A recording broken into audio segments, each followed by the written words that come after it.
Bien, muy buenas tardes.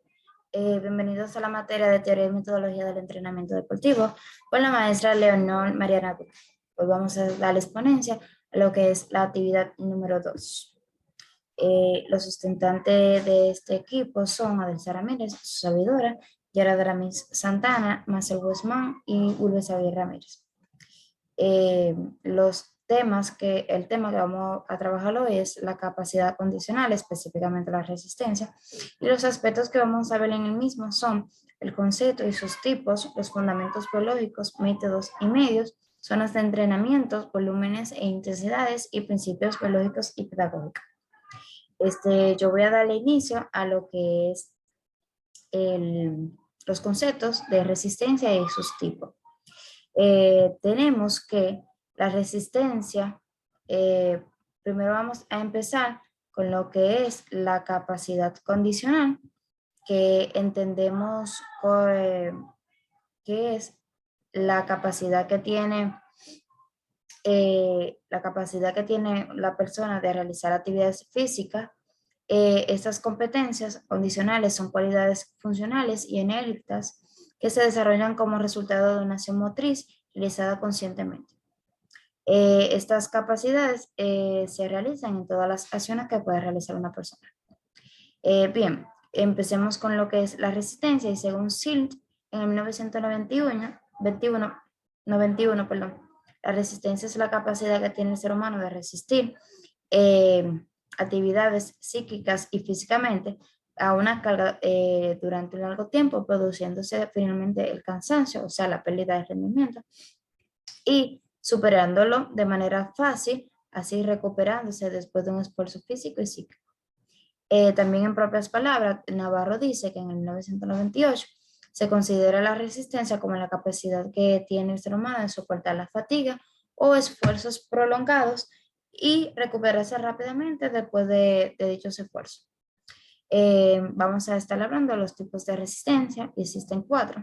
Tenemos que la resistencia anaeróbica es aquella en la que se pone a prueba ejercicios de poca duración, pero que son con alta intensidad. Entonces, esto tienen un gasto de energía que no proviene del oxígeno ni de otras fuentes como las grasas ni la glucosa. Anaeróbico significa sin oxígeno, sino que esta viene de fuentes, de fuentes como el ácido láctico, que se encuentra en los músculos.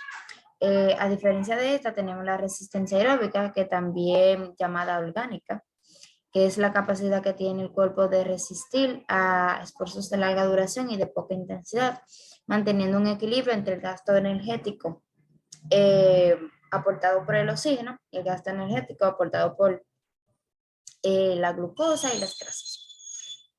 Tenemos también lo que son la resistencia anaeróbica láctica, que esa se define como la capacidad que tiene el ser humano de mantener esfuerzos de intensidad máxima en el mayor tiempo posible. Se llama así porque el proceso de utilización de las ATP de reserva está en el músculo y se llevan a cabo en la ausencia de oxígeno.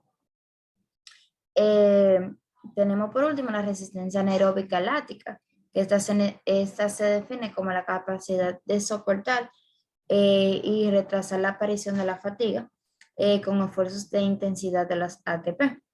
Este tipo de resistencia proviene de la energía que se produce por varias reacciones químicas y que mayormente surgen a la ausencia del oxígeno. A continuación, mis compañeros le van a dar continuidad a esta exposición.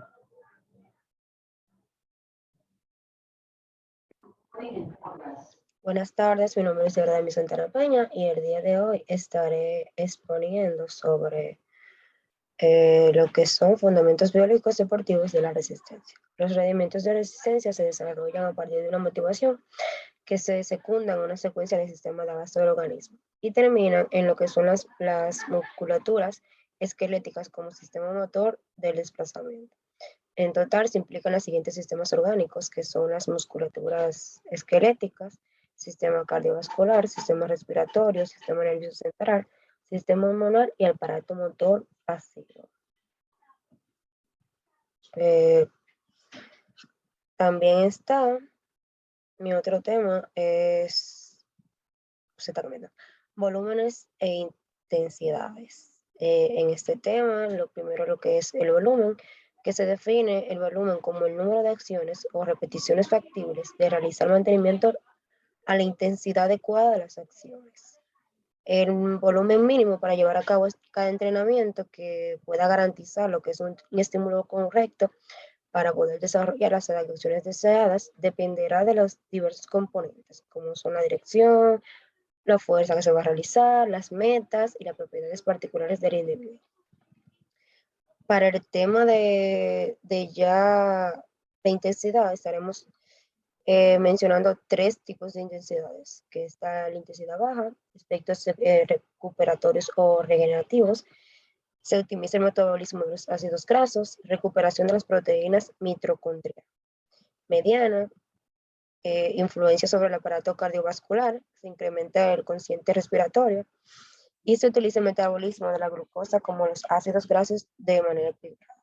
Y por último está lo que es la elevada, que esta tiene mayor participación de los mecanismos oxidativos para una misma carga de trabajo.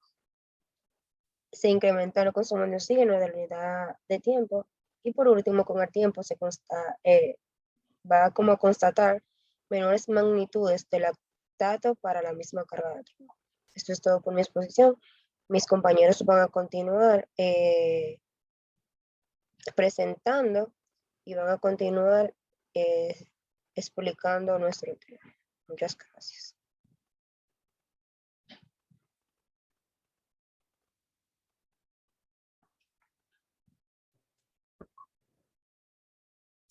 Bueno, yo voy a estar hablando sobre lo que son los métodos y medios para desarrollar la capacidad de la resistencia.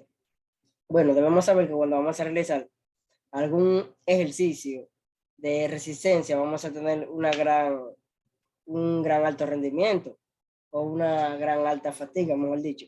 Pero también debemos saber que cuando vamos a realizar ejercicios, realizamos algunos ejercicios continuos y otros no continuos.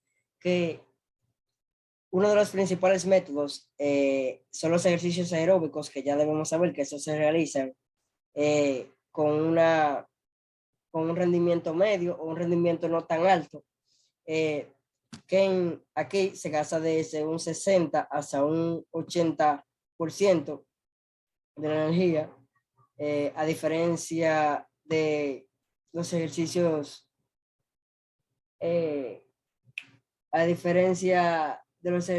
anaeróbicos, perdón, que en este sí gastamos lo que es una gran cantidad de energía, desde un 75 hasta un 90%, ya que en los ejercicios anaeróbicos sí tendremos que dar un gran alto rendimiento, ya que aquí realizamos los ejercicios mayormente continuos, ya que no tenemos ninguna pausa.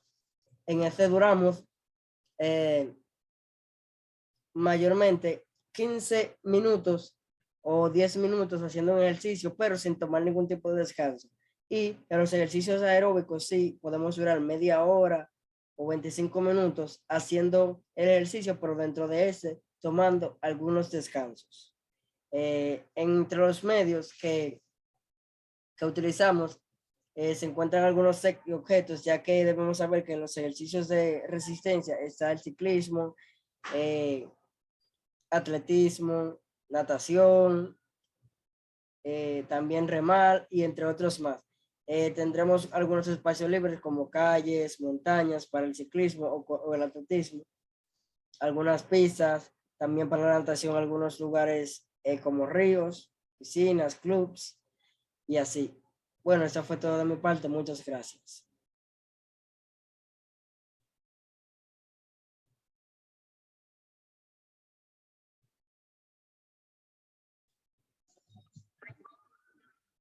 Saludos, mi nombre es Filbert Xavier Ramírez Montero. Al igual que mi compañero, se estaría hablando sobre las zonas de entrenamiento para reforzar la capacidad de la resistencia. Bueno, en primer lugar, se dice que el cálculo más extendido de las zonas de entrenamiento se basa principalmente en porcentajes de nuestra frecuencia cardíaca máxima, que se presenta por Fs de max o en su defecto en porcentajes por volumen de oxígeno máximo, que se representa con BV2max. Bueno, las zonas de entrenamiento se dividen en 5, que son la zona 1. En la zona 1, esta zona es la conocida como la zona más suave o intensidad baja, que correspondería a entrenar el 50 o 60% de nuestra frecuencia cardíaca máxima. En la zona 2 tenemos la zona media o suave, en la que generalmente nos encontraríamos trabajando entre un 60% y un 70% de nuestra frecuencia cardíaca máxima o FC max. Bueno, en esta zona nos encontramos cuando tratamos, las trabajamos cuando trotamos o caminamos algo más deprisa, al igual que cuando nadamos o realizamos ciclismo de forma suave. Al entrenar esta zona, se aumenta nuestro metabolismo y la capacidad aeróbica. En la zona número 3, aquí se trabajaría entre un 70 y un 80% de nuestra frecuencia cardíaca máxima y es considerada como la zona aeróbica o de alta intensidad. Trotando de alta velocidad, nadando o en bici, andando en bici en alta velocidad, nos encontraríamos trabajando en esta zona. Es una zona que nos permite aumentar nuestra potencia aeróbica y la circulación sanguínea. Bueno, la zona número 4, en esta zona es conocida también como zona submáxima o intensa. Actividades como una carrera, realizar spinning o skip a campo a través a campo, generalmente es cuando nos encontramos en esta zona. Es una zona bastante dura que nos obliga a tener una respiración acelerada. Y se considera como una zona que permite aumentar nuestra capacidad y resistencia aeróbica. Y por último tenemos la zona número 5. Esta última zona es la zona máxima. Nos encontraríamos trabajando entre un 90% a un 100% de nuestra frecuencia cardíaca máxima o FC max.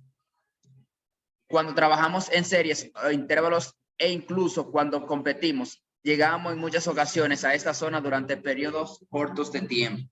O sea que cuando estamos en la zona 5 o zona máxima, lo hacemos por periodo corto de tiempo.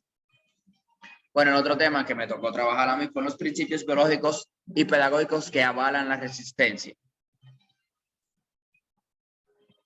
Bueno, los principios pedagógicos son los que se centran en el proceso de aprendizaje, de enseñanza-aprendizaje, para que se logre sacar el mayor rendimiento de la habilidad, tarea o gesto de forma deportiva necesaria. Esto incluye la metodología empleada durante el proceso de entrenamiento o de acondicionamiento físico.